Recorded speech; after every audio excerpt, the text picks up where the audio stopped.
Hello, and welcome to the latest rendition of LapLive, the Equinox edition. Okay, so let's get going, and I want to talk further to Women's History Month. Here at Lafroig, we've always had female representation throughout our ranks, and probably our most famous, as you will have seen up front there, and who also sits above me here at my desk every day, is Mrs. Bessie Williamson, or as she became Mrs. Campbell. And just before you ask, Bessie was no relation to me, but she obviously just had really good taste in marrying a Campbell. So, although we don't have to look hard to find a Campbell in Portellen, just saying.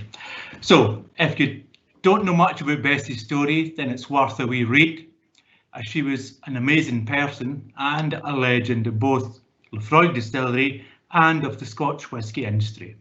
We do have lots of other amazing women in the Lafroig team here at the distillery and around the world, and we want to showcase them too. So we will moving forward, have a female co-host on these broadcasts from within the team, and where better to start than our Fish Festival tasting, our biggest live event of the year. So, spring equinox has just passed as well here in Scotland, and we have changed the clock, so we've sprung forward 1 hour last weekend. The different seasons brings different things upon us and brings all sorts of different influences. A lot of the pagan rituals, for example, are some of my favourites, like egg hunts and egg painting are also associated with the spring equinox. There's also an ancient Chinese belief that you can stand an egg on its end on the first day of spring. According to the theory, this is because the sun is now equidistant position between both poles of the earth and at the time of the equinox, and so special gravitational forces apply. This tradition can be traced back more than 4,000 years. In some places, people paint eggs and hold egg balancing competitions. How exciting. You may not know that the spring and equinox is also a good time for flying kites. It's an ancient tradition which has to do with praying for good health. People used to write their medical issues on their paper kite. They would fly them and then cut them when the string was in the air. This would symbolise the disease flying away. So that's how flying kites is a popular tradition at this time of year also. So here in Islay, the weather profile changes also, and it affects what's happening here at the distillery. In spring, we generally move from winter storm and lots of rain to an east wind and dry, although still cold. And that's another reason why we can get our kites out in Islay at this time of year, as you won't get blown away to Canada anymore. And thinking about it, I'm not really sure if everyone would describe Islay as warm either, maybe warm or cold. So the new season will bring different production variances, and now with it being dry and cold, it helps the floor maltings as it's natural planting and growing season, so the barley grows well in the floors. Planting seeds is another pagan tradition from this time of year as well. The downside of the east wind is that we get less peat flavour in our phenols. I'm not able to speak right yet, I'm maybe needing a dram. In our malt, so we get less phenols in our malt, so we have to peat a little bit longer with an east wind. This is due mainly to the location of the distillery being down in the hollow. It's very protected in the hollow from the east wind, and so with not much wind available, our pagoda chimneys are less efficient at pulling the peat smoke through the bread and malt. So what we have to do, we just have to peat for a couple of hours longer to help get the necessary peat flavour profile in our malted barley. One thing I've also just realised, if you're from the southern hemisphere, none of the above applies to you because you folks are now headed into autumn. So, but I suppose that's better whisky drinking weather, so lucky yous. So this evening, as always, we want your interaction, we want your questions, and we want you to let us know where you're watching from, what you're doing, what you're drinking. So tonight we will talk to and celebrate spring rituals further. It's also Lafroig 10 whisky all the way through tonight's broadcast. So the focus being on 10-year-old sherry oak finish later on. We will start with 10-year-old, then do 10 cask strength, We'll then taste some lovely Oloroso sherry and then finish with the Lafroig 10 sherry oak. Okay, so remember, get your questions in, and without further ado, it's now time to introduce my co-presenter for this evening, Mr. Simon Brooking. Hello, dear friends of smoke and oak. 'Tis I, the green man, spirit of nature, symbol of the great oak forests that once covered the land. I am the wilderness, the ancient and the strange. John Barleycorn, the cycle of life and death and rebirth. And this acorn that I carry is the seed, the connection to the Mother Earth, the female expression of divinity which we celebrate this March with International Women's Month. I welcome spring 2021 on the 20th of March, and after a particularly long winter, it is time to celebrate the natural world coming alive. At this time, the alder tree is flourishing on the riverbanks of Isla, its roots in the water, bridging and holding the magical space both between heaven and earth, while the oak of the whiskey barrels at Lafroig holds within it the space for the spirit to breathe and grow. The oak has travelled many a mile for a special marriage, a marriage by the sea. So thank you, dear guests, for being witness to this divine union of spirit and oak, Lafroig.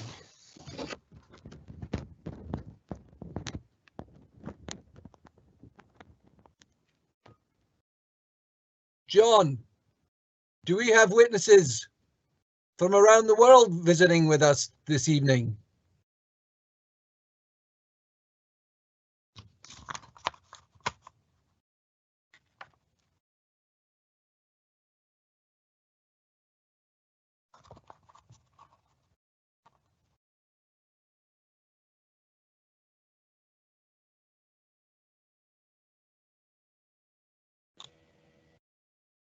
John, we love you, but we can't hear you. You're on mute, and we've missed all of that. Okay, so I'm on mute. How many times have we said that to each other in the last year? So hi from Beccles. So we have witnesses, Simon, from Beccles in Suffolk, Bavaria in Germany, Netherlands, Sweden, Maryland, Frankfurt, Seattle, US, Bonn, Germany, Bratislava in Slovakia, from Harvard, North Carolina, the Bavarian lowlands, and Winnipeg, Canada. So people, we have witnesses all over the world, Simon. And we have questions as well. So I'm just looking. First question is, obviously, we would like to take some questions and talk about some of the questions. And one of them is to do with orders on Lafroig.com and the frustration of being in Britain recently. And that's not two separate points, they're actually linked. Okay, so if you're not from the UK, this probably won't be for you, but we have a lot of UK drinkers, and shipments to the UK have experienced some difficulties recently following Brexit. And I wanted to just take a wee minute to explain what's happened and how we've been addressing it. As part of our preparations for Brexit, we've shifted our primary European shipment hub for Lafroig.com to Germany. We've also set up a secondary shipment hub in the UK to service the UK-based customers, but that took a few weeks to become fully operational in early 2021. And while that UK shipment hub was coming online, the UK shipments were still coming from Germany. And I guess we all understand the general customs delays that happened due to Brexit. So during that time, what we've done, we've invested additional resources to help handle more customer inquiries. And if you frequent Facebook, for example, you'll now see the Lafroig team are supporting this further as well. Response times are still a bit slower than usual, but once our UK shipment hub became online, we have contacted everyone still waiting shipment in the UK, and by the end of February, all UK orders were being directly distributed from this hub. So there was a lot of frustration, naturally, for basically a UK produced product not being available in the UK so easily. So we're really sorry for that experience. We want to be really proud of the service we provide and the care that we take for Lafroig, and we are confident we've now worked through these issues. So to anyone watching who may have experienced a delay with your order, thanks for your patience and your understanding during this transition. It was painful at times, but we do appreciate your loyalty and supporting Lafroig single malt. Okay, so do we have kind of other questions? We do. So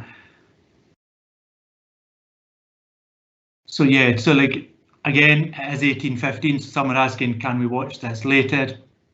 It is getting recorded, so hopefully you should be able to see this later on lafroig.com again, because if you're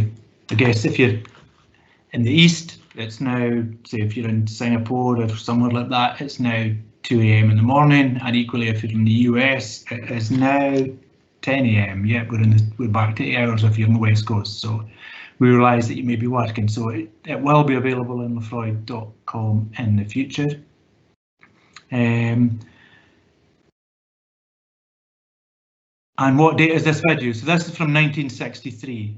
This is Bessie speaking to Scottish Television in 1963. So keep your questions coming. I'm now going to hand back over to Simon, and he will take us through the first whisky of this evening. Simon.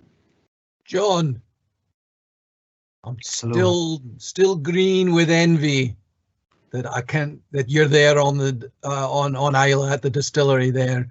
Looking forward to joining you as soon as possible. But in the meantime, I have with me some Lafroig 10-year.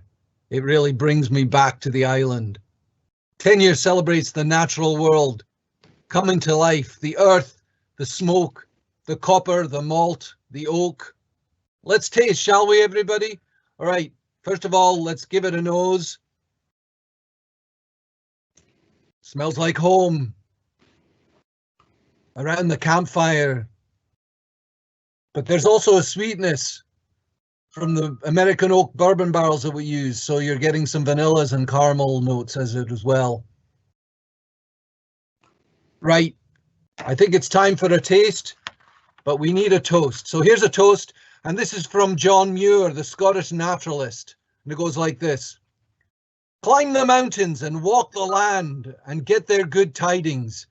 Nature's peace will flow into you as sunshine flows into trees. The winds will blow their freshness into you, and the storms their energy, while cares will drop off like autumn leaves. Lafroig 10-year, Slàinte. Cheers, Simon.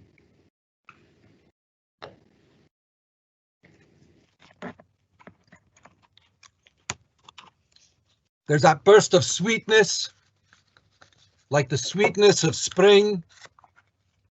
And there are floral notes as well. As we start to move into the next, as we move into summer, there are flavors and tastes that are from the year round at Lafroig. The autumn leaves, which will foul up the system at production. The boys don't like the leaves very much, but it's an essential part of the land as well. And the peats.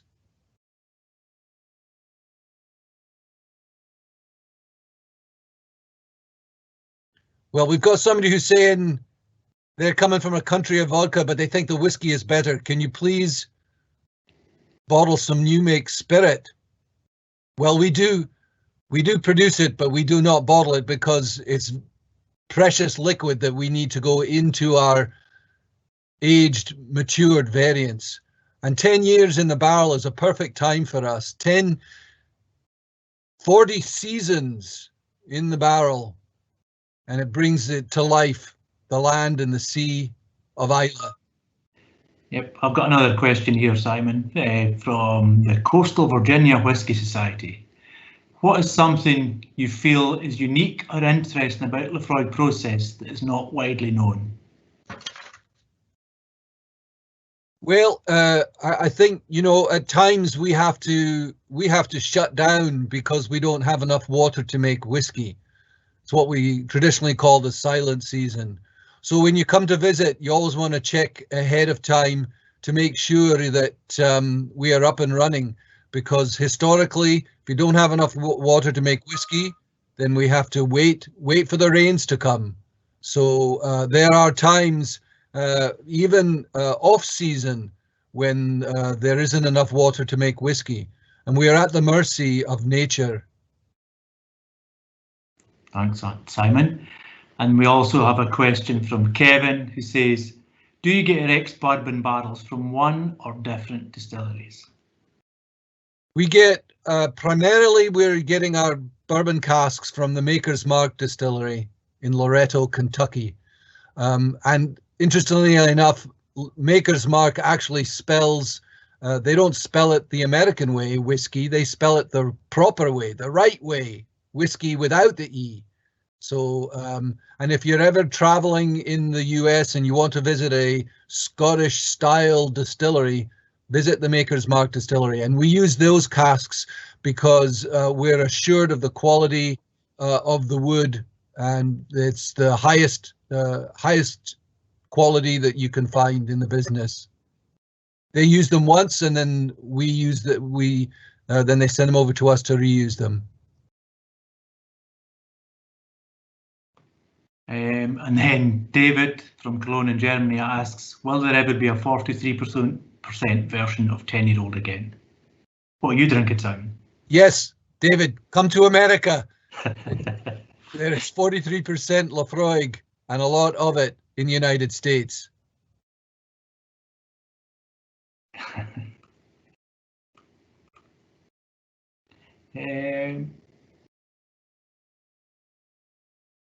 And then, do you only use your own peat? Is a question from Peter McBride in the 41 Club. We have peat cutters who hand cut our peat on Islay. It all comes from Islay for the peat that we do for our own maltings. Okay, that's great. And we'll come back. There's lots of questions coming through, and we'll come back to them shortly, I guess. Will we go on to the second whiskey, Simon? Are you feeling thirsty? Yeah, absolutely, John. Let's move to the next. Okay, so I am going to now talk about 10-year cask strength, and something Bessie said in her clip there, that this whiskey may be too powerful for most people. So we're on to 10 casks, so hold on to your hats, folks. And just something else as well, let us know in the chat which batch you have in front of you tonight, or even which is your favourite also. Okay. It also just shows you how things have changed over the last 50 years within the Scotch whisky industry. As Bessie also said, the Islay malts were for blending back then. So, and as we know now, pretty much every Islay distillery is single malts mainly. So I don't have, we're going to talk about batch 13, which is the first batch of 2021, and don't have a bottle yet. They're just getting bottled. I do have a sample though. So, and if you were listening carefully there, you will hear I said the first batch of 2021. So, yep, that's right. There's going to be 2 batches this year. The reason is we want to get more of this liquid available around the world for all our Lafroig enthusiasts. So hopefully in the future you'll start to see more of this liquid available in your local markets more this year and in coming years also. So in the last broadcast we talked about cask strengths, and we spent a bit of time looking at height levels and warehouse construction and all of these impacts on the flavour. Especially about last year's batch, as it was the highest strength we had ever produced. So batch 13, which was bottled in January, is 58.2% alcohol, and as usual, non-coloured, non-chill filtered. The casks for this year's first batch will come from Warehouse 8 and Warehouse 10A here on Islay and on the site, and 75% of these barrels are from bottom stows this year, and with one batch of liquid from the top stow in Warehouse 8. And Warehouse 8 is just basically round the back and just quite close to my house where I live, so not too far away. It's still an older type warehouse as well, so it doesn't really get the temperatures the remote warehouses do. So bottled in January, should be available around May time, I'm thinking. And again, we're trying to get some of these more unique flavours from the bottom stows with a small touch of top stow whisky. What the hell are you talking about, John? Okay, so what that means is, on the nose, there's some kind of soft vanilla flavours coming through. It's quite a wee bit dusty. Salty seaweed, maybe briny, quite briny this one as well. And when I nose it, there's it's like there's sweet fruits, but they're off in the distance. And then as I nose, it's dry and drier, followed by a dash more of dry. Now, I know some people will love this, absolutely love this, and the first person that comes to my mind is Bobby Bamford. He will love this. And dry is a feeling to me that permeates through the liquid. And it feels cold at the back of your nose, like you're smelling maybe something made of stainless steel. Okay, I dare you to go and try that now, because you'll be thinking, what's John talking about? And I also remember Pernod Master Blender, Colin Scott, being very sensitive to dry as well, like I am. So as you may have guessed, I can't wait to taste this. And I'm also getting flash. So if you like batch 3, Lafroig 10 cast strength, you're probably going to love this because I'm getting flashbacks in my head. So here we go, on the palate.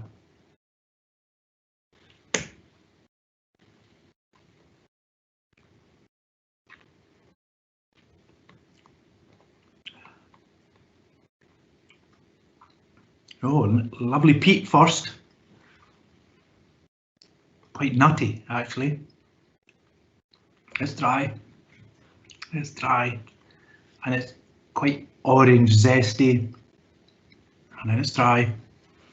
A lovely dry salt, actually, underneath your tongue. And I'm going to need water in this one, I think. It's dry.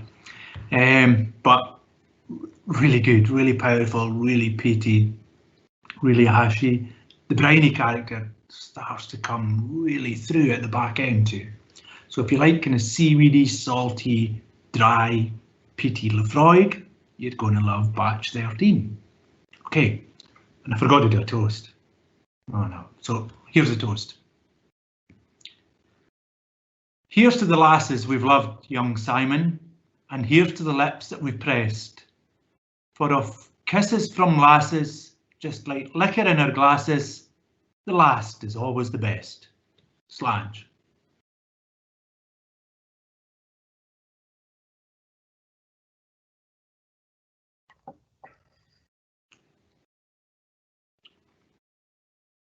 I'm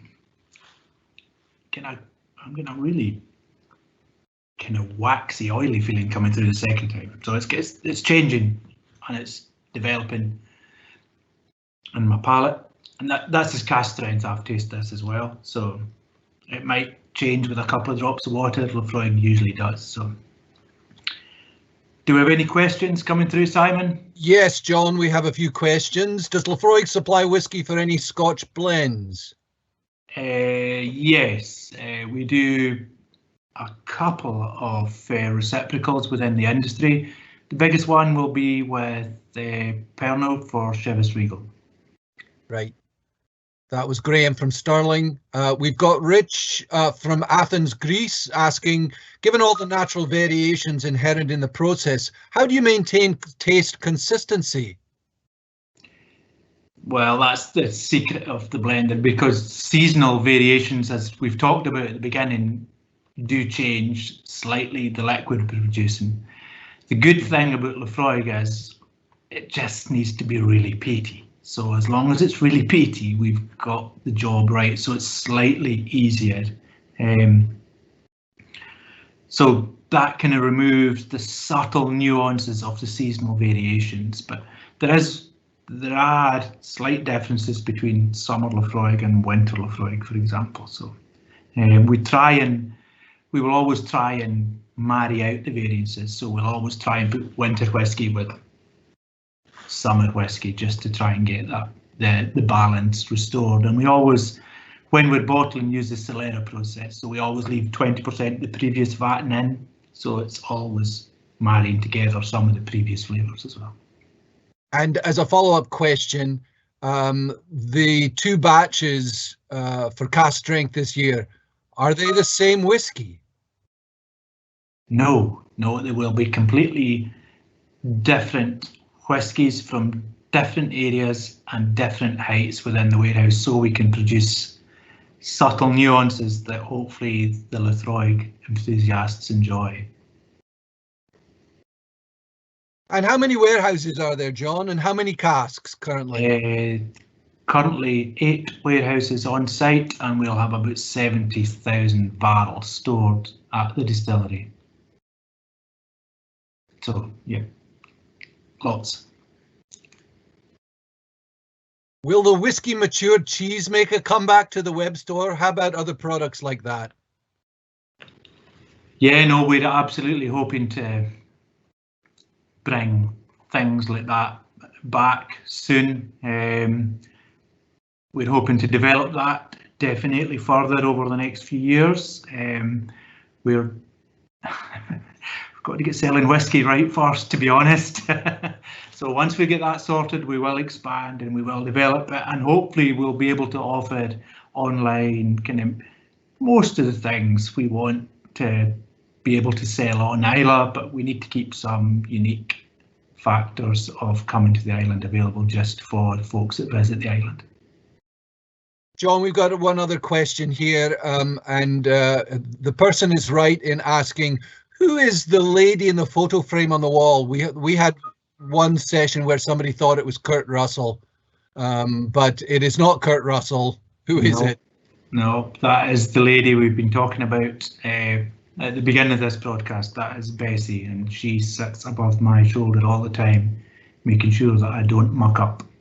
So if you don't know anything about Bessie's story and the legend that she is, both for Laphroaig Distillery and the Scotch whisky industry, read it up. And I'm guessing the fact that we're getting lots of questions about that, maybe we should develop this story further in the future as well, because she was an amazing human being, unbelievable. And I guess one of the best stories about Bessie is on display in the museum down in the distillery, if you've ever made it to Islay, is that we show lots of things, and we've got a whole side of the display dedicated to Bessie. And one of the things Bessie achieved was being claimed Woman of the Year for the whole of Britain in the 1960s.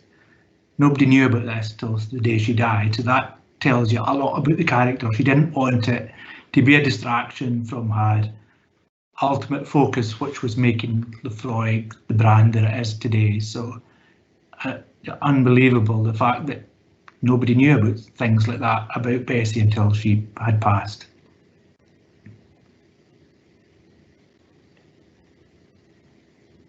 John, we've got a lot more questions coming in, but we still have more whiskey to get to. Yeah, and I'm thinking it's back to you, Simon. You're going to take us to Spain. Right. So what you see here are the trade routes, the historical trade routes, the shipping trade routes from Italy to Germany, across the Mediterranean, through the Straits of Gibraltar, stopping off at Cadiz, That's where those the little grape symbol is there, because that's where the Sherry Triangle. And then Lisbon, Vigo, and then across the Key of Biscay. And then if you would head northeast, you would head to Le Havre in France and Hamburg in Germany. But if you go direct north from the Key of Biscay up to the Clyde River Valley and Glasgow, you would find one of the largest shipping ports in the world at the time, with Glasgow. But this section is about fortified wine. What is fortified wine? Well, what is for sherry? It's simply the addition of alcohol to a fermented wine. Sherry has been a fortified wine since the Middle Ages. The Moors introduced the art of distillation to the Jerez region before 900 AD. It was found that adding a little alcohol to the wine made it more stable on the long sea voyages, protecting the sherry shipped in casks from bacteria, acidification, and oxidation. The second reason, and why it is done today, is that by varying the amount and the timing of added alcohol, different styles of wine can be produced efficiently and predictably. Now, sherry captured the fancy of the British in 1587 when Sir Francis Drake attacked the port of Cadiz. Drake plundered almost 3,000 casks of sherry and sailed his booty back to thirsty patrons awaiting him at home. News of the return of the fortified wine spread throughout the country, fueling the desire for it. Once a cask was emptied of sherry, it would then be reused, and one of the traditional secondary occupants was whiskey. There were significantly more of these transport casks than old Solera casks, and the traditional Scotch whiskey sherry matured character is almost certainly based on the whiskies matured in them. So what you see here is the Sherry Triangle of Jerez. Sherry wines have to come from within a region in southern Spain, an area known as the Sherry Triangle, as the boundaries have traditionally been drawn between the three towns of Jerez de la Frontera, Sanlúcar de Barrameda, and El Puerto de Santa Maria. And there are two predominant winds that influence the growing seasons in this Sherry Triangle. You've got the Poniente wind, which comes from the west, which is coming off the Atlantic with dry, warm winds. And then you've got the Levante, which comes from the east, comes all the way across from Africa and across the Mediterranean. And that's high temperatures and humidity. Now, you've got 65 days of rain and 300 days of sunshine. Now, I'm not talking about Isla, I'm talking about Jerez and the Sherry Triangle. We Scots love our rain. Without it, we wouldn't have any whiskey. Jerez loves its sun. So if we look at the next slide, it's the soil that is so important in the growing of the grape varietals that you'll find in Jerez. The white soil, alba translates to white, is made from the sedimentation of marine diatoms, which are ancient sea creatures. And it's very chalky, very high calcium carbonate content, and highly porous, so it retains the moisture. It needs to do that in such a dry region when they get so little rain. And the grapes that are grown, the grape varietals are, the two primary are the Palomino and the Pedro Jimenez. The Palomino is really the workhorse for the sherry industry. It's harvested in early September, and the second pressing is an Oloroso, is what is used for the Oloroso sherries. The Pedro Jimenez, those grapes are sun-dried, it concentrates the juices, and the skins start to raisin. Toward the end of December, the new wines have already been separated from solids after fermentation, are ready for the first classification. Depending on conditions of the harvest, the origin of the grape, the pressure applied at the time of obtaining the juice from the grape, the different batches of base wine exhibit characteristics. And tasters will sample each batch of new wine and classify it into two groups. Wines with a particular paleness and finesse, generally from must obtained without applying any pressure or very light pressure, which will be later aged as finos or manzanillas. Those batches which present signs of greater structure are earmarked from the very start for the production of Oloroso sherry. And lastly, we move into the maturation, which John had mentioned briefly, the type of system that we use, a variation of at Laphroaig, is the Solera system. where you have a set of casks with an order. Each time you want to extract some sherry, you remove some, never all of it, from the final cask in the set, and then refill it with wine from the next in line. It in turn is filled from the next, and so on, working back through the casks until you hit the first one, which is refilled with new wine. This process blends old wines with newer ones repeatedly through the maturation process, meaning that changes in the finished wine, always drawn from the last cask in the Solera, will be slow, allowing the wine's character to be consistent over the years. And now, let's taste an Oloroso sherry cask, shall we? I have with us today, I'm sampling a 15-year dry sack. This one is from, it's a sweet Oloroso sherry. And you can tell, this is one of the things that you can see when you are looking at the different influences of your Laphroaigs. The sherry cask Laphroaigs tend to be a little bit more darker in their color, and that is due in part to the influence of sherry casks. So the sherry, have a nose of that one there. If you've got your sherry there, lovely prunes and stewed fruits.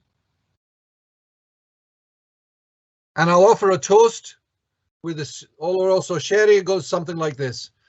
Saluda, dinero, amor, il è tempo per conquista la toro. Ay, ay, ay, ay, ay, ay. Zalanja, salud, everybody.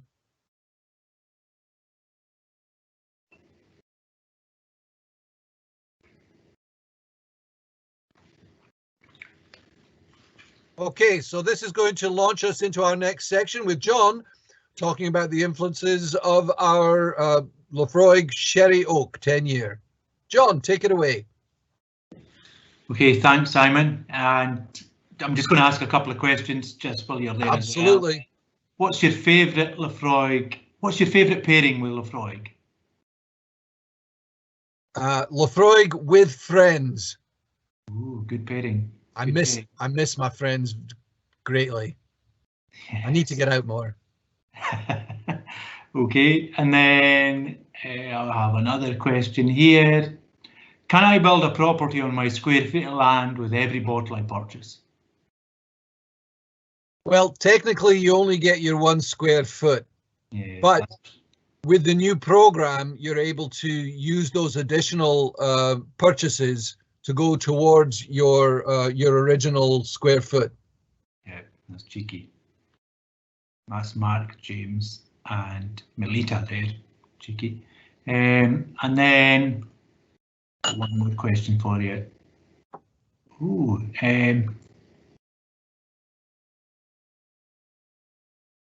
what's the oldest bottle do we have, Simon? Well, the 40-year is the oldest. Yep, no, that's right. And then one more question, and then what makes the 25-year-old Bessie Williamson different to other 25-year-old Laphroaigs? Do you know this one? It's the bottling strength. Being? Yeah, no, it's 43% for the Bessie Williamson, and it's cask strength for all other 25-year-olds. Which reflects the gentleness of Bessie and her sweet nature. Yep. Okay, so keep your questions coming. We'll try and get through as many as possible. Somebody had asked about where is he? Giles from Milwaukee as well. I'll just answer this one. Is the growing and cutting of peat a sustainable agriculture in Islay? As for Laphroaig, Giles. So basically, what we do, we are cutting peat, but we're also restoring peatlands as well. So we're probably restoring 3 times the volume of peatlands that we are cutting peat, and the depth is really deep in some places on the area at Glenmachree where we're cutting. So yes, I would safely say now that we can say it's sustainable. The magic S word. Okay, so again, folks, just let us know even what your favourite sherry is. It's such an underrated spirit. And plus it's a gorgeous area of the world if you ever want a wee visit. If we can ever visit each other again. So anyway, we know how we make the sherry now. We need the casks to make it. Lafroig 10-year sherry oak finish. So Miguel Martin is the person that we deal with at Lafroig, and we've dealt with them since 1986. His company has a sawmill in the north of Spain for making mainly staves of Spanish oak, but they also use some French oak too from just over the border. They also have a sawmill and a cooperage in the US, in Pennsylvania, Wilson Forest Products, and they use this for selling wine staves in the US and also for making American oak casks, mainly for the Asian market.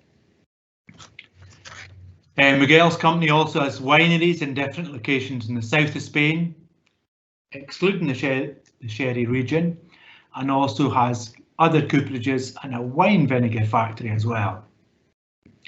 The company also makes its own wine, probably more stock of sherry in the sherry region and wines outside the sherry region than any other company in the south of Spain. That said, it's still a small family company, and their aim, and never has been, is to be a big company, but one who wants to own, I guess, the whole process of what they produce, and so they want to produce things in a proper way. This has meant that they buy the forests, that they make the wine and the sherry, and they make the casks as well. And they do all this to keep the process basically under their control. And with their own people in the company, they can get the raw materials together until the casks are delivered to the customer. The company is 100 years old now. It started off life as a wine business, and they still are, as we said. In the 1960s, it started off the cooperage, making casks for the sherry region first, and then after this, doing sherry casks for the Scotch whisky industry. It was started by Miguel's grandfather, and Miguel is now 58 years old and has been working in the company since 1986, which is the year we started working with them. He was supposed to do other things. He did study to be a lawyer, but I guess that's just the breaks, Miguel. You've managed to run your own business and make wine and sherry and produce casks. What's not to like about that? He's self-taught and he tries to experiment by himself all the time, both within the wines, the sherry, and in the cask maturation. So that's quite a lot of opportunities for difference and variation. And he says that since even he started in 1986, he still hasn't got to find all of the experiments done yet. And equally, only some of them, maybe 5%, will be useful to his business, but he just likes to experiment and try different things with the wine and the sherries. And if he had it his way, his world would be basically based at the winery and the cooperage every day and the vineyards, meeting people, nosing sherries, tasting wines, and seeing how the casks mature. Yeah, I think we'd all want to do that, Miguel. And so, yep, for Lafroig, we use, for Lafroig sherry, these casks are made of Spanish oak, and this Spanish oak comes from the north of Spain and also some from just over the border in France. It's a very scarce oak. It's a very peculiar in the way it grows too, as it's not a pure oak species, but it's a hybrid compound of different oak species blended over centuries in the mountains. And the mountains are the Cordillera del Cantabrico, and I hope that's as good as Simon's Spanish there as well. So the way of making these casks is also very manual, as the staves present a lot of defects because of this hybrid nature of the oak. They're also very porous staves and very rich in tannins. This is the reason why we get great colour in the maturation, and also when this oak is used and the spirit can come together over a period of time, it produces that really rich colour. So the Oloroso we use to season the casks as well. They actually have 7 different locations where they have bodegas down in Jerez de la Frontera, out to San Luca de Barrameda, and down to the last San Luca de la Frontera. I don't know, Simon. As mentioned though, the oak is very porous. This is the reason why the Oloroso goes into the wood, and they can impregnate the oak staves with all the nose and proper aromas of the Oloroso. All these aromas and flavours will be transferred into the spirit matured in these casks as well. Again, the Olorosos are used in a Solera system, so the average age of the Oloroso used for cask seasoning for Laphroaig hogsheads will be 10 to 12 years old. And the average length of seasoning will be minimum 2 years for Laphroaig. So I'd really like to thank Miguel for taking the time to send me all this information, and it's just a pity he's a wee bit camera shy, but thanks, Slàinte Miguel. Okay, so let's chat now about Laphroaig 10-year sherry oak finish. And as we have progressed through the evening, we have discussed Laphroaig 10, we have discussed Laphroaig 10 cask strength, and now we've tasted Oloroso sherry. We've talked about the cask, so we've broken down the component parts of what Laphroaig 10-year sherry oak cask finish should taste like. That's a good noise. So, first thing you notice, we've gone really creative with the packaging. Yep. Okay, and nice work from the marketing team there. Second thing is alcohol level. It's 48%. So that for Laphroaig means that it's non-chill filtered and non-coloured. And again, inside the tube you can now see the label. And you can see we've highlighted our flamboyant nature again. Okay, so again, John, I suppose, yes, Simon. We've have some questions about the new 10-year sherry cask and triple wood. Yeah. Could the differences between the two, can you address that, and as well as availability of triple wood? Yes. Second question first, availability of triple wood. It's going to be limited, and then it will finish. So if you really like triple wood, like myself, you'll be buying some of that liquid up. The difference between this and triple wood is that it's a completely different marriage of whiskies, and I'll explain a wee bit more of the detail of that shortly. So kind of again back to flamboyant nature.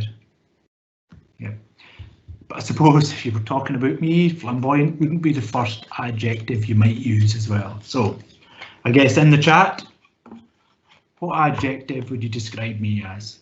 Keep it clean. Okay, so the liquid for Laphroaig sherry oak, and explaining the difference now between triple wood and sherry oak 10 is that this will be 25% of the liquid is fully matured in refill Oloroso sherry hogsheads from new spirit.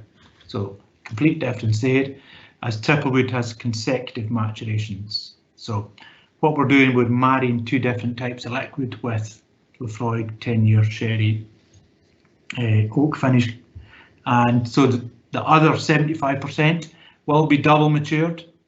It'll be 9 years in ex-bourbon and then just 12 months in a first fill Oloroso sherry seasoned hogshead. So 25% fully matured in refill Oloroso sherry hogsheads, and 75% double matured, 9 years ex-bourbon, and then 1 year in a first fill Oloroso sherry hogshead. Okay, so again, this is a natural colour. I know there's been a lot of debate and discussion about this, and I've seen it in the chat earlier, so I've taken the time now to just, as if it's 48%, it's non-chill filtered and it's non-coloured for Laphroaig. Okay, but maybe some of the reason why the colour is the way it is hopefully through the the maturation profile that I've just described as well. It should be available through lafroig.com from around April the 14th as well, which is 2 weeks from tomorrow, so you can keep an eye out from this as well. Okay, so in the nose, what am I getting? I'm getting syrupy sweet dates, maybe a bit of maple syrup, and it can start strong and then lingers around for mostly all of the way through. Some slightly dry notes as well, maybe wood shavings. I get carbolic soap, almonds, maybe licorice as well. I get a bit of black coffee in this one, and that's something I've never said about Lafroig. And cigar notes, and it kind of drifts and it kind of floats out. So, on the palate, and I'll do my toast now. So here's the misfortune. May it always be behind you and never catch you up. Slanger.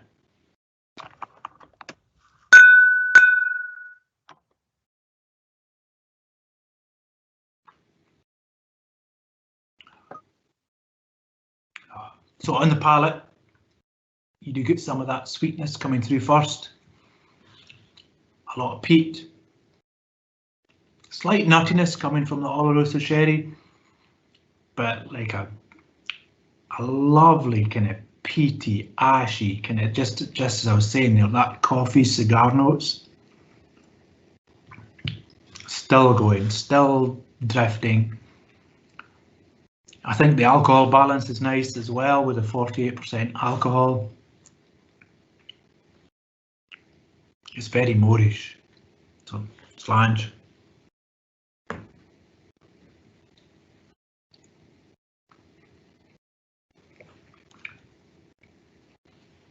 Yes, it's a different taste. It's a different taste for a Lafroig, I would say. So it's if you did like triple wood, it's kind of like that on steroids, I would say. There's a much more of the Oloroso sherry influence. There's more of it feels kind of more powerful, I would say, as well.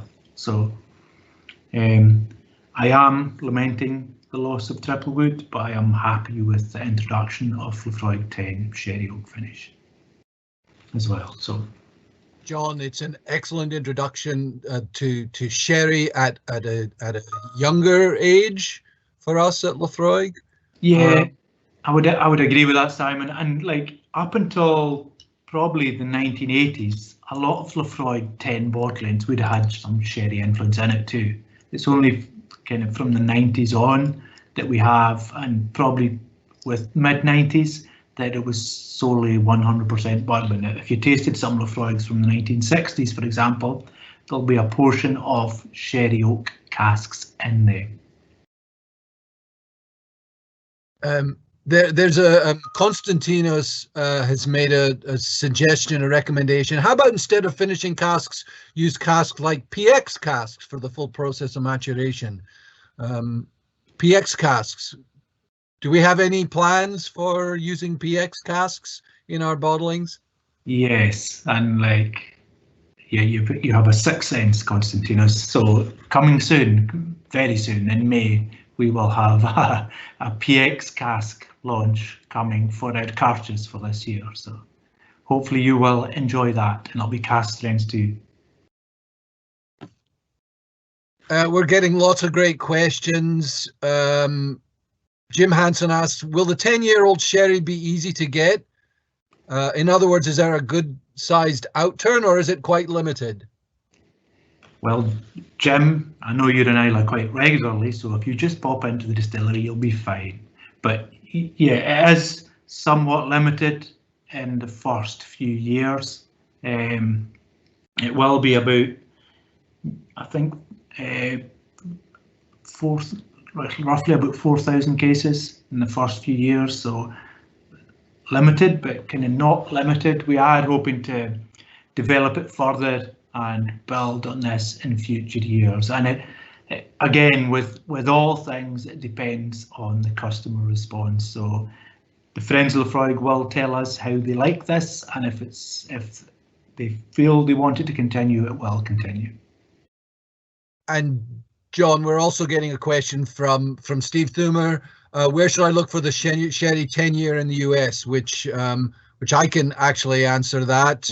In our major markets, California and along the West Coast, Seattle, as well as in the Northeast, New York, Chicago, Texas. You should be able to see it in most of New Jersey. You should be able to see it in most of those markets shortly. It is on its way.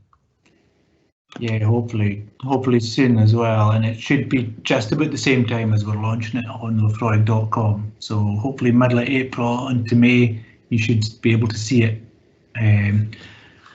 more widely available in the US as well. So here I've got a question as well. So Rainer has asked, if you're only allowed to take one bottle of whiskey to a desert island, and it's Lefroy 10-year-old cask strength, Simon, what would be your answer? If I had one, yeah. Well, if I had only one option, I'd bring a still with me so I could make my own whiskey. But I would say the last year's batch is a fantastic 10-year cask strength. It's the closest you'll get to getting into the warehouse and pulling a sample out of the barrel. Currently, it's the highest strength 10-year cask strength that we have bottled in the line. Yeah, no, that's true. Okay, again, thanks for your questions, folks, and that's actually me done for this evening. I hope you've learned a lot more about Lefroy's values that we have for our people, the values that we place in Lefroy drinkers and their loyalty and passion, the value that we place in having fun and be hopefully a wee bit educated, and that why we're all here, the value of our whisky. And if you want to get in touch further, or you have any further thoughts, you can send them to @Lefroy, @LefroyJohn, and @SimonBrooking on both Twitter and Instagram. And I'd just like to say thanks, as always. I hope you enjoy Lefroy 10-year-old sherry. I really enjoy your interaction. It just means so much to us, and we just really appreciate engagement. So let's go back to Simon, and he's going to lead us out of tonight's broadcast. So over to you, Simon. Thank you, John. Thank you to the amazing team at Lefroy for putting this session together, and to the operators working tirelessly through these challenging times to bring us the water of life, Lefroy. I want to shout out also to Leah and Shane at Mythical Designs for the Green Man mask. And we look forward to seeing all of you virtually at this year's Feshiel, where we will be releasing the 2021 Carchus PX cask strength. So I'll send you off with this, with a glass in hand. It goes back to the land, and it's like this. 'Twill make a man forget his woe, 'twill heighten all his joy. 'Twill make a widow's heart to sing, though tears were in her eye. Then let us toast John Barleycorn to all, a glass in hand. And may his great name never fail in old Scotland. Slàinte, John. Cheers. Cheers, Simon.